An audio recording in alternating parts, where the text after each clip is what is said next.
הדובר הבא שלנו, האחרון במושב, הוא פרופסור יהושע קרליפ. פרופסור קרליפ עוסק מזה שנים רבות מאוד בהלכה המודרנית, במיוחד במזרח אירופה, במאות ה-19 וה-20. אני מניח שמותר לי לומר שקיבלת את הפרופסור המלא ומגיע לך מזל טוב, נכון? אז בבקשה. So, thank you very much to Barak while he's helping me find the PowerPoint. There we go. I just like Stephen, my dear friend and colleague, I just want to take 2 minutes at the beginning to talk about Chorev and its origins. I mean, it's coming back to life. And that has to do with the fact that one of you, I forgot, I think it was you or maybe your one, at the beginning said that the rabbinic Sifruta Rabbanit and is, at the Lev Liba Shel Tarbut HaYehudit. And, that's something that I very much believe in, that is the heart of the mission of Yeshiva University and Bar-Ilan University. As that has been questioned in the larger project of Jewish studies over the last number of years, my dear friend and colleague Steve Fine and I have been discussing what can we do about this, and this was Stephen's answer to he called me from Israel. He said, I have a great project, and Barak and I thought it up. And so it turns out that, he's an editor, and I'm an editor, and Barak's an editor, and Shana Schick is the book review editor, and Laura Lieber. And let me just say that Shana began her speech by talking about the star-studded nature of this conference. I think that I speak for all of us to say that Shana is a great star, and her paper was really wonderful. So now I'm just going to transition into my own paper, and that is it's actually not about Agadot HaHorban, but it's really more about Agadot Chet HaEgel and its relationship to destruction and rebuilding. And this is a drasha from the Soviet Union. I'm going to give the background that the name of the drasha was called Hitpatchut Unisiga Achor. And I think that it's obvious to all of us in this room, all of us who experienced the last 9 months, the meaning of that. I just want to say that life in New York has changed radically since October 7th, and bring it back also to with Chorev and what's going on. Having been spit at on the subway and walking in Midtown and seeing very hostile faces and protesters, and then walking into Stern College of Yeshiva University with the walls filled with the photos of the hostages and Israeli flags, and it's made me appreciate Yeshiva University and by extension Bar-Ilan University more than ever. Okay, so we're going to speak today about rabbinic Agada from Midrash to the Soviet Union.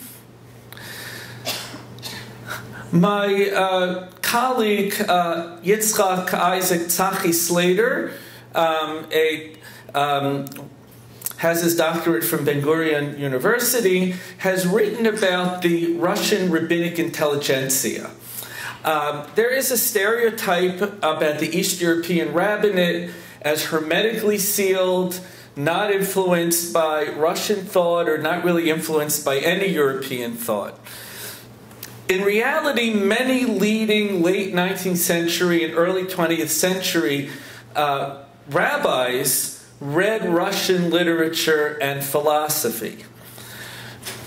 Those most open to incorporate the Russian intellectual tradition in their writings were religious Zionists and founders of Mizrahi, although what I found is that oftentimes those who were officially of a more right-wing persuasion did incorporate them into their writings, but just didn't always necessarily refer to the original sources. Now, why has this rabbinic intelligentsia been forgotten? You know, one of the reasons is that the influence of Nietzsche, even indirectly amongst Russian rabbis through by way of Russian Christian theologians, has become taboo due to Nietzsche's co-optation by the Nazis and the Nazi legacy. The other thing is that these rabbis oftentimes fell between the cracks, ideologically, intellectually, Hasidic, Bisnagdic, religious Zionists. Sometimes they occupied all of those worlds uneasily. But I think one of the main reasons is that some of the most interesting members of this rabbinic intelligentsia remained in the Soviet Union for all or most of their lives, geographically cut off from their colleagues. One of them, who never left the Soviet Union, was one of the most iconoclastic, Rabbi Shmuel Alexandrov, that Tzachi Slater wrote a whole dissertation about, is working on a monograph. But there were others, very interesting, Rabbi Shimon Yaakov Glicksberg, Rabbi Yehuda Dan Yechye, who spent most of their lives in the Soviet Union, but ended up in Tel Aviv at the end of their lives. And Rabbi Petachia Menken, the father of Moshe Tzvi Neria, who succeeded in settling in Eretz Yisrael at the end of their lives. And thankfully for me, Rabbi Glicksberg's family many decades ago, and the Neria family just a year and a half ago, contributed the entire archive to the National Library. And it contains treasures from the Soviet Union. Now, one of them that I'm going to speak about today, I know relatively little about, Rabbi Moshe Horowitz, who was a rabbi in the Soviet Union, only managed to get out in 1938, came to New York. And as they say, Kol HaKatuv L'chaim B'Yerushalayim, so his archive is nowhere to be found. This is Rabbi Shmuel Alexandrov. You couldn't tell how radical he was, a Tolstoyan, a Nietzschean, by looking at him. Rabbi Moshe Horowitz, this is what we do know about him. Born in 1879, before World War I, he served as a rabbi in several Lithuanian towns. He was a member of Mizrahi. During World War I, like most of Lithuanian Jewry, he was exiled deep into Russia. And at the time of the revolution, he was a rabbi in Roslav, or Roslavl, in the Smolensk province, where he was a rabbi under communist rule and only managed to immigrate to New York in 1938, 8 years before his death. This is all. I have not even been able to find a portrait of him. All I found was his matzeva, right, which talks about how much he loved to learn and teach Torah and to preach, right? Nezer hadarshanim ufer harabanim, right? Now, he's really one of the forgotten greats as a darshan. His first two collections were published before World War I, when he was a rabbi in Lithuania. And he gave himself the name Harama, Harav Moshe Horowitz, right? So Drashot Harama and Chezyonot Harama. Anybody who's done any research on drashot from late 19th and early 20th century Eastern Europe knows you can immediately discern from the language who was a member of Mizrahi and who wasn't. Their language, unlike the more traditionalist rabbis, was maskilic. It was literary, full of neologisms like le'umiyut. And Hedionot HaRama, so there was a large break from 1913, and then in 1930 or 31, Hedionot HaRama appeared in Vilna. He still was in the Soviet Union, so he had, at that point it was still possible, until 28, occasionally rabbinic literature was allowed to be published in the Soviet Union. After 28 it wasn't, but it was still possible in those relatively early years to send a manuscript across the border in the mail and to have it published in Vilna, which was part of Poland at the time. His introduction hints at a deeper meaning of the drashot that he wasn't free to write about. And here is, he says here that Rak Yachilu Bekirbam, he says that this is not just drush, but this is, talks about real life problems. Right? רעיונות והשקפות והגיונות של חושבי מחשבות והוגי דעות על שאלות שהזמן גרמה לתת פתרון עליהם. Right? And he says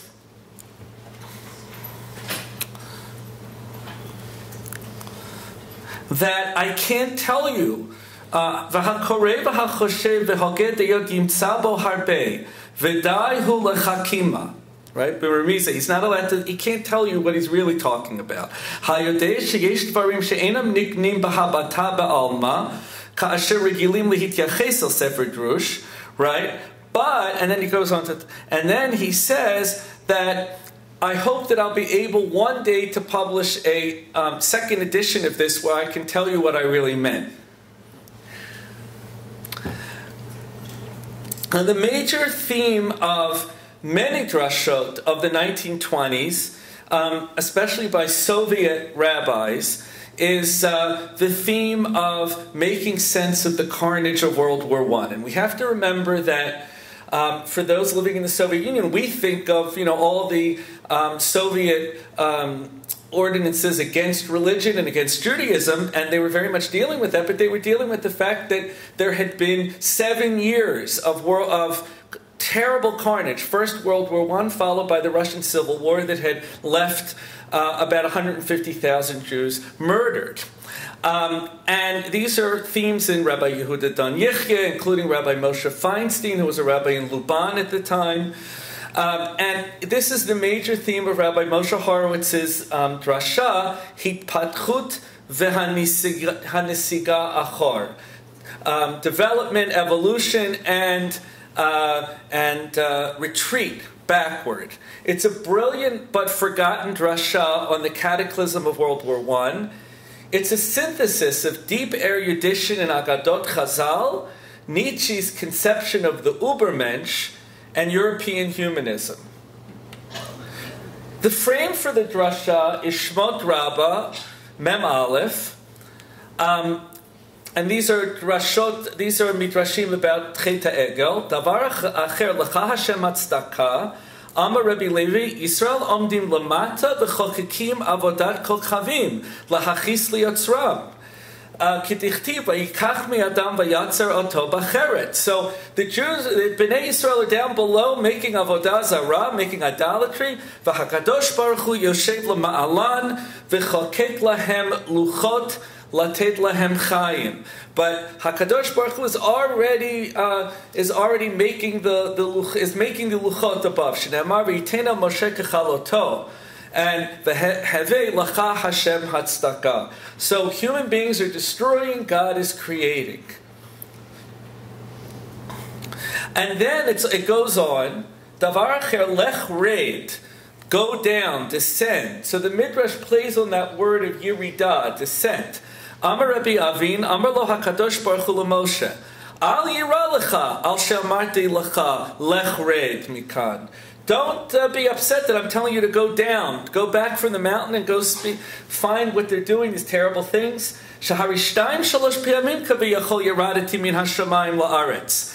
I myself, God says, 2 or 3 times I've had to go down myself. Bishvil lirot b'kalkalat habriot, to see the destruction of humanity. Shne'amar vayered Hashem lirot et ha'ir v'et ha'migdal, dealing with the Migdal Bavel. Hava nerdel, right, dealing with Sodom. Erdana ve'erech, right? Afatalech red, you too go down. Dayola evet liot shave lekono. It's enough that the servant should be like his master. If God, I went down, so you too will also go down. Now, he links that to a midrash about the expendability of human beings at the time of the Migdal Bavel. He said it was in Yalkut Shimoni. I found other parallels, but not in Yalkut Shimoni. So here I give you from his original drasha. Hava nivlan lanu ir, and it talks about the famous midrash about how they would bring up bricks from the east, and they would come down on from the west. If a person fell and died, they wouldn't care, but if the bricks fell, they would become very upset. Amad Avraham v'kilalam b'shem Elokav. Right? Avraham stood up and he cursed them in the name of his God. And this is what Rabbi Horowitz immediately links this to the carnage of World War I. And he says, "Uve'ota sha'a shehinenu ro'im behamilchama ha'arucha shel harbe shanim, asher hishtatfu b'milchemet mitzvah hazot." And he's being ironic when he calls World War I a milchemet mitzvah. Kama asarot milyonei anashim v'dam adam nishpach kamayim hinei chachmei habniya v'hashira v'hazimra v'hapsalim berchu et halochamim ura'u b'hatevach hagadol hazeh progress kaviyachol rak asher pagu klei hamashchit beveit osef lidvarim atikim o beveit osef litzior lapesel o bebivyan mefuar herimu kolam ad lashamayim b'machatam hanimratza hay hakultura b'sakana. So he talks about that, again, they valued the fetishization of culture over the human being themselves. And he says, "Va'omnam am Yisrael yotzei yerech Avraham, hema harishonim tamid b'hargishotehem l'chaim, u'lahanashim ha'chaim al pnei adama. Einem mechavdim et ha'psilim ha'ilmim yoter ma'anashim chayim. Einem mechavdim et ha'shira v'ha'zimra shenivru ach laman ha'adam, v'et ha'bniya v'ha'kizra shenivreit ach l'shamsho, yoter ma'asher ha'chaim be'atzmam." Right? So he talks about this worship again. Something's going wrong in the humanities, if amongst humanists, if they value objects over human beings. And then he depicts Avraham as the Nietzschean Superman but the moral Superman of his generation, which is the way that Russian theologians used the concept of the Nietzschean Übermensch. He says, "Va'omrim rak echad haya Avraham." Avraham was only one. Shehikiret boro v'hikiret godel v'tiferet hachayim be'ad ha'adam hachai. Right? He recognized the oneness of his Creator and humanity. Hamargish et noam hachayim va'asher kol yitzurei gavod dorshim chayim. Right? That he recognizes the importance of life. Amad, so skip down to the second line to the bottom. Amad v'kilalam b'shem Elokav ha'kotei chayim l'chol chay u'bara bo ha'teva lachpotz chayim v'lochom b'chol ha'emtzeim b'yad ha'chayim. Notice that it's Avraham who initiates it, right? So it's not here, it's a humanist perspective about Avraham. The subject is turned from God to Avraham. And it's based again on a midrash about the uniqueness of Avraham. Rabbi Shimon Omer, "Kara HaKadosh Baruch Hu l'shivim malachim hasovavim kisei kvodo v'amar lehem bo'u unevalvel l'shonam l'shivim goyim l'shivim lashon v'hipilu garalot shenamar behanchel elyon goyim v'nafal garalot shel HaKadosh Baruch Hu l'Avraham v'al zaro." Right? Now, Vayered Hashem lirot et ha'ir. Now, so in other words, he's turning the what could be seen as a peculiar, as a move away from universalism, right? God's breaking up of the plan to Migdal Bavel to a humanistic and universal plan to save humanity through Avraham Avinu, right? To save him through Avraham. And so Rabbi Horowitz says, Kol am v'la'am yesh lo sara malach biyuchad, right? So one has this one, right? Am echad, one took this, another took sculptura, another one shira v'zimra. Aval aset degel hachayim ha'amitiyim ahava l'chol hayitzur. Right, love of all that was created. V'hanivra b'tzelem Elokim lakach al atzmo Avraham. Again, the Avraham is as the moral Ubermensch. Shehifitz ba'olam achdut habarei ve'achdut habriya v'zohi militzatam v'nafal goralo shel hakadosh baruch hu al Avraham v'zaro. Right. Oh, okay. Right, and he says through this so the whole theme of the drasha is we have these terrible moments of retreat backward, of downward moral descent, but somebody comes along, a great moral hero, and brings back humanity onto its course. So he says that was the case of Abraham. Now he says the second case is Sodom, right? And what really could be a reference to communism, he explains their sin as you have to work for your bread. No charity, no free pass for people who aren't working.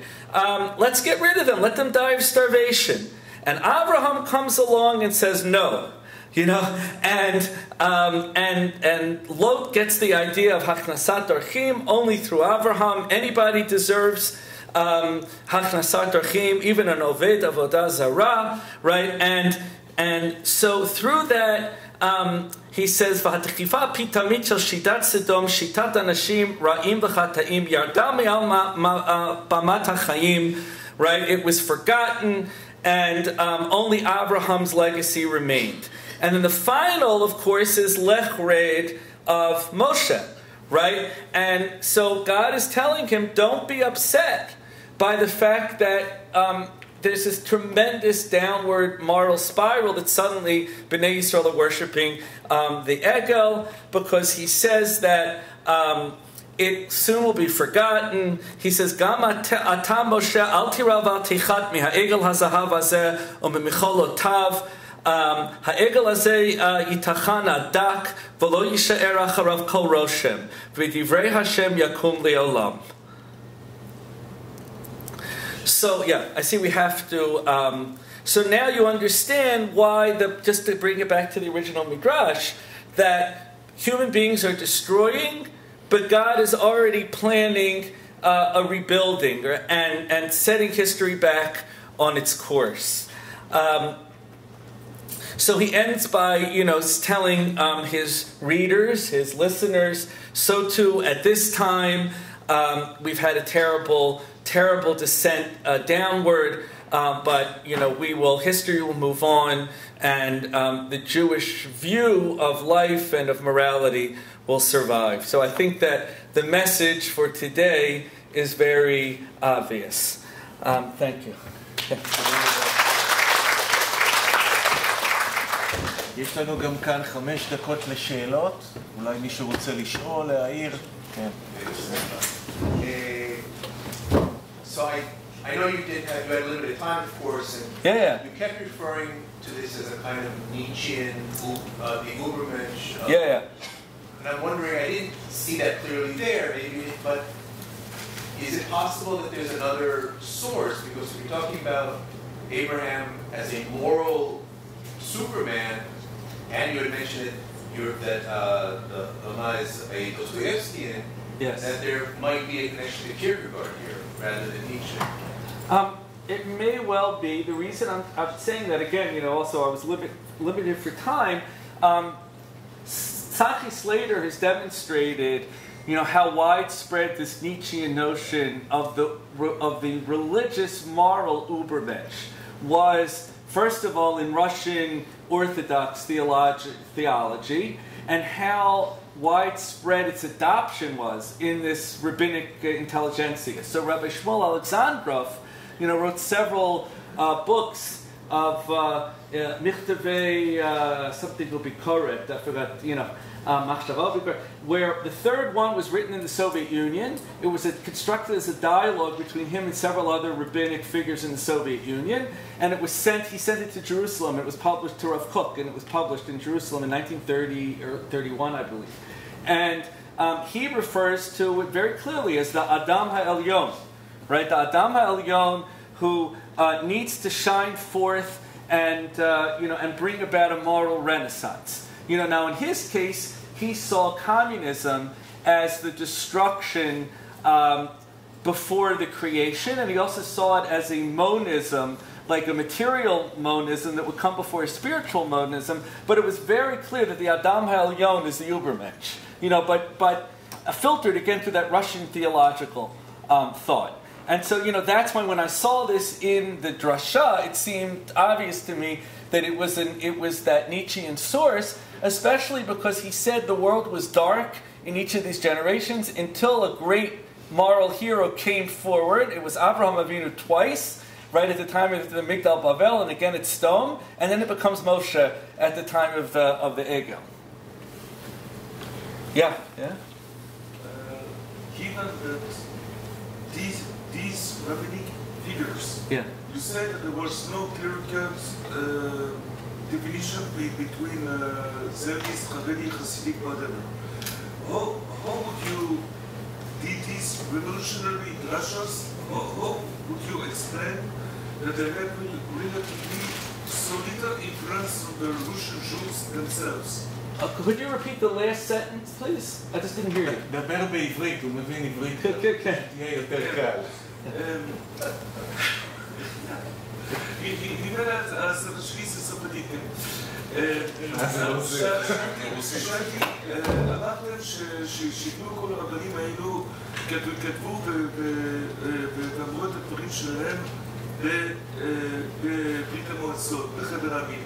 איך זה שהיה לזה כל כך מעט השפעה על היהדות שרוב ככל וגם שלא היו מחולקים במגזרים, לא חרדי, לא חסידי, לא ציוני, ובכל זאת כאשר אלו שהגיעו היו ממקשר אחר לחלוטין, או שהם היו מנותקים או שהלכו למסורת עד הסוף. איפה ההשפעה של הרבנים האלו? Okay, so they had a big effect. I think that what's very interesting is that, first of all, you would never be able to tell who belongs to what camp by their clothing. So unlike now, all the rabbis from from what we would today call Haredi, all the, to Mizrahi, all had, long black coats, kapot, and peyot, and beards, and a black kippah. That's number one. But certainly they thought differently. But what I meant is that there was a lot of overlap. Take, for instance, Rabbi Yehuda Dan Yichya. Rabbi Yehuda Dan Yichya was number one from Chabad, Kapust Chabad, but he was from his house. He was from Chabad. He learned in Volozhin, and he was a Talmid Muvak of Reb Chaim Soloveitchik, Reb Chaim Brisker, right? And he was a founder of Mizrahi, right? So what I'm saying is you found combinations in those days that you wouldn't find today. Now, the third thing I would say, what about their influence? Their influence, first of all, within the Soviet Union, it's hard to know because, but we do know that especially the small towns, right, the shtetlach of Belarus and Ukraine, remain bastions of religious observance in many ways up until the Holocaust. So they became more and more difficult. When you go to a city like Minsk, the big cities in the former Pale settlement, you have a mix. Right? And when you go to the cities like Moscow, that's where you see a precipitous decline. But it's very hard to know what the effect of these drashot were on the exact audiences because that wasn't recorded, and so relatively few of these drashot were actually recorded. What we have is obviously just a very small percentage. But it changed also. This is part of Mizrahi was very. This was very typical of Mizrahi outside of the Soviet Union, in Lithuania, in Eretz Israel, in the 20s and 30s. A humanistic tradition, And that has more to do with, internal transformations within religious Zionism than it has to do with the Soviet Union per se. אוקיי, תודה רבה לפרופסור קרליפ.